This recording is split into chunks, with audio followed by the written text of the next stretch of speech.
Hi class, welcome to week 5. So this week gets a little tricky because we are going to start working in teams for our business plan as well as finish up the last year of the simulation. So we're going to have a couple overlap weeks here. So with your assignments this week, you can see you have the discussion board form number 5 that you need to complete, similar to all the discussion boards that you've done up to this point. Those are going to help you as you're writing your business plan. You'll be able to add and incorporate that information in depending upon which business your team decides to implement or use. You also need to look at the SBA sections and become familiar with the business plan. Review the information about starting a business as far as the SBA website is concerned so that you can utilize that information as you guys are creating your real business plan. As far as the simulation goes, you have your simulation assignment number 2, which is the end of your year 1 reflection. So you need to wait till you have all of your results and you've analyzed your details from quarter 4 and cite some research to support what you learned that first year and how you can make improvements going forward to year 2. You also have decisions for quarter 5. There's only one quarter this week. You'll have quarter 4 portfolio. Please be sure to look back at your quarter 1 feedback. I'll get through quarter 2 and 3 this week, but I want you to go back and look at that quarter 1 feedback so you can see where you may have made a couple mistakes so you don't make them as you continue forward. And then you have your quarter 5 special decision, which is a decision about bait and switch. This one can be a little tricky for students because you need to look at unethical potential situations versus common practices or potentially even illegal situations and analyze those. So you'll want to do quite a bit of research this week when you're looking at the special decision. Common things that I'm seeing with your assignments that you guys should work on. The ratios seem to be a trouble area where you guys are not getting the fixed costs correct. You can get the fixed costs pretty simply in the simulation. So if you log into the simulation, I'm just going to pull up one of my students here. When you're going and doing your ratios and you're looking for your fixed costs, you can easily calculate your fixed costs. You can pull those numbers out. But if you want to save yourself some time and not calculate that, if you actually change this back a period and click on your pricing, here is your break even for quarter 4. So you have your fixed cost right here highlighted. You have your allocated percentage right here and your dollar amount. So most of the time when you're pulling your numbers for your report, you're going to leave it in the current quarter. However, for the purpose of your ratios form, you need to flip it back one on the pricing to get your fixed costs. And then it also gives you what those equations 1 and 2 on your ratio form should equal. So if you're struggling with these numbers, just know that you just need to switch it back, click on pricing right over here, and you'll have those given to you. Otherwise, you need to do some calculations like the worksheets you guys have done in the past. Otherwise, all of your numbers are on your dashboard, your balance sheet, cash analysis. Please note on this balance sheet, your cash is here. However, on the template that I gave you, your cash isn't at the top, it's at the bottom because it's separating out your operating and your financing activities. So it's calculated a different way in the form, and it's written in there differently because your cash isn't part of your operating. It goes on the bottom of that form. If you want to do it this way, you're going to have to create your own template, and that's fine too, but just know you can't just add cash on the template that's there. Statement of cash flows is here as well, so you can pull the numbers right out of here. Other errors on your income statement, you guys, wages are listed here. But if you remember in the manual, it said your wages for your managers are $15,000. So you need to do some math. You need to take whatever your wages and salary total is and subtract that $15,000 to separate it on the template that you guys have. If you have, for some reason, a negative profit, you're not taxed either. So that's been a couple areas that have been common mistakes on those forms. So there's where you're getting the numbers from. But what I want to discuss for this week in detail is your teams. So you guys have been placed into teams. If you look in the group feature, you will see which team you're on. There's 2 teams in here. We are in a smaller class. So there's 2 teams. You're either on the team of 5 or 4. I did it based on how you guys signed up on the wiki last week. So you have your teams there. You guys will work with one another to develop your business plan throughout the coming weeks here. But this week's assignments, these assignments are critical for you guys. We are going to submit our first section of the business plan, but what I want to talk about before we even get into that is this team contract. So it is critical that you guys participate in a team. It's part of our competencies. Our advisory board is constantly looking for that team interaction and showing how you guys have worked in teams throughout the program here. With that being said, I expect everyone in every team to be an effective contributor to the team, participate weekly, meet the expectations that your team sets forth, and meet those deadlines. However, I know sometimes life happens and we can forgive that, but if you are not going to effectively contribute to your team, you can be actually fired from your team in this class. So with that being said, your contracts are critical that you write them out in great detail. So I have an incomplete contract here, and it is very incomplete.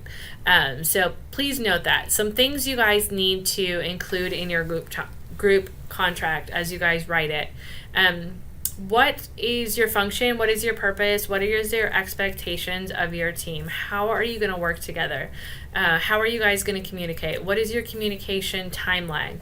If you look in the course syllabus, I tell you during the week, I'll get back to you within 24 to 36 hours. However, on the weekends, I'm not going to get back to you until Monday. Those are the expectations I have set forth. As far as communication, your team can set deadlines and you need to clearly outline those. Now, if one of your teammates is not meeting those expectations, what are the consequences? You guys get to determine what are the consequences. As part of this large business plan project, you guys do evaluate each other. So maybe the consequence is they lose a point in the effective communication part of the peer eval.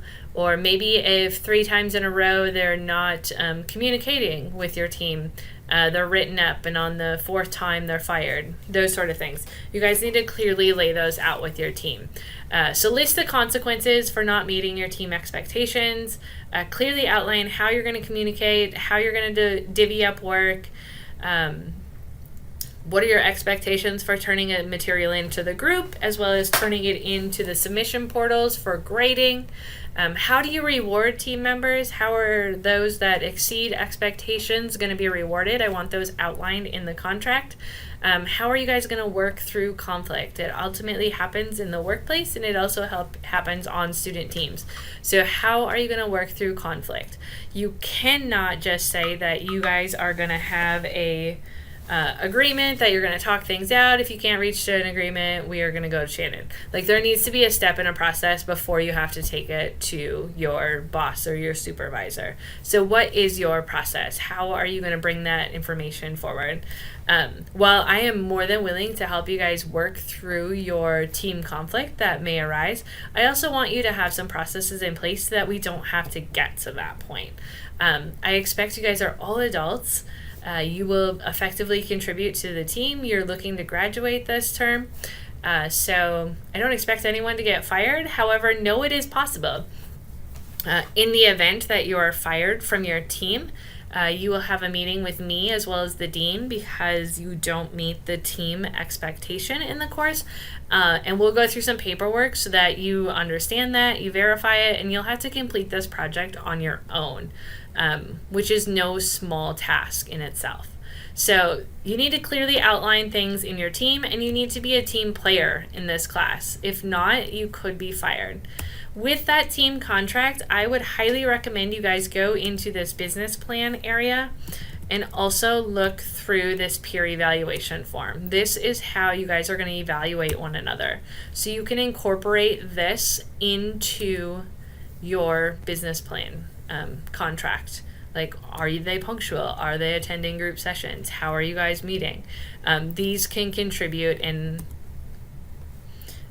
help you to identify those areas in your contract that you need to highlight, so you know how you're going to award those points or potentially take them away.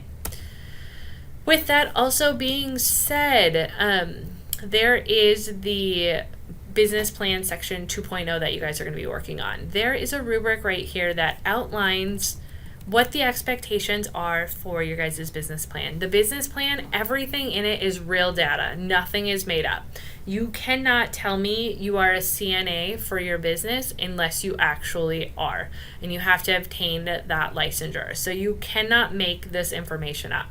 Everything needs to be real data, real information, nothing made up. If you want to start a business where you're waxing eyebrows, you need to be certified and meet the state qualifications, whoever is in charge of this. So with this business plan, some key things, you guys can read through it here, but I want you to really focus on, you need to be a service-based business. You should have little to no inventory. While you could do an inventory-based business, we're really trying to keep it simple.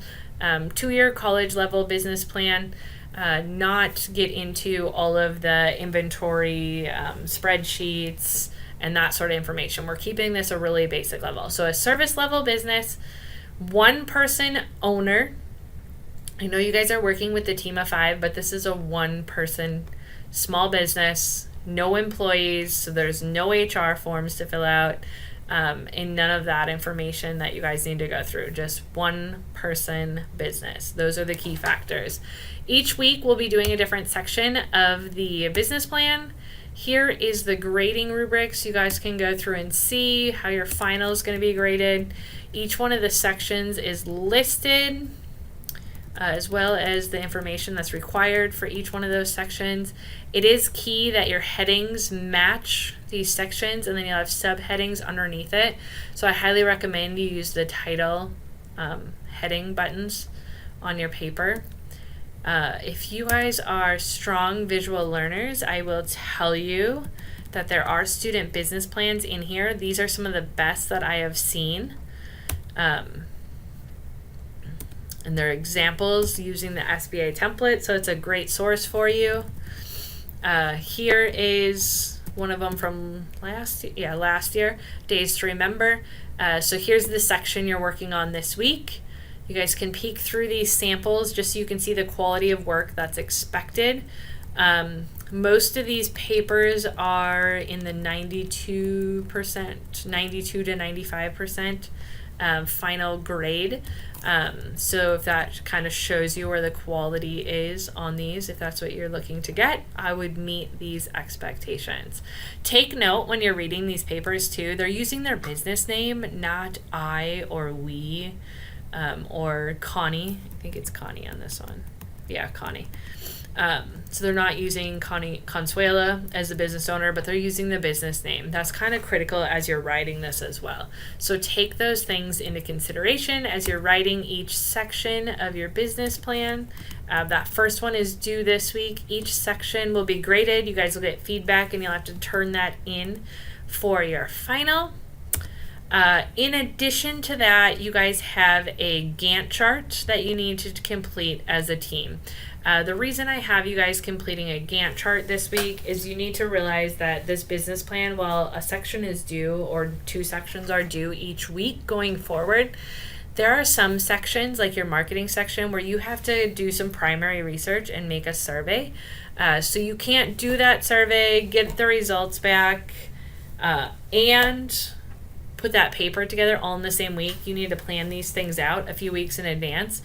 So you can't wait until the due date. You need to start working ahead on these sections and plan for that. So you guys are going to make a Gantt chart as a team to outline when you are going to start each one of these sections and begin working before the due date. So those are the assignments this week. Hopefully that outlines for you guys how class is going to work this week with that business plan. If you guys have any questions, please let me know and we will work through those.